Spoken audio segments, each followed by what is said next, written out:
প্রণয়, তুই আমার সাথে চল, আমি কন্ট্রাক্টরের সাথে একটু কথা বলি, দেখি তোরে বাংলাদেশে পাঠাইতে পারি কিনা। চল তাইলে। আচ্ছা ঠিক আছে বন্ধু, চল। হ্যাঁ, এই পাশেরটা এই পাশেরটা। আর তুমি ওই পাশে কাজ করো। ওইটার ওই পাশে ছাপাই দিয়ে আসো তো। কি মিয়া, টাকায় থাকলে হইব, কাজ করতে হইব, কাজ করো। আচ্ছা ঠিক আছে। স্যার, একটা কথা বলার ছিল। কি ব্যাপার বুঝলাম না, কাজ রেখে চলে আসছো, কি কথা বলবা তাড়াতাড়ি বলো। স্যার, ওই কান্নাকাটি করতেছে তো, ওর একটু দেশে যাওয়ার দরকার। কান্নাকাটি করে?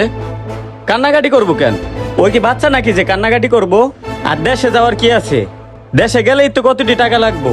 এই নেবো, টাকা কামাইতেছো, ভালো লাগতেছে না? যাও কাজ করো, দেশে যাওয়ার নাই। যাইও, একবারও যাইও 5 বছর পর। স্যার, প্রবাসে আইছি।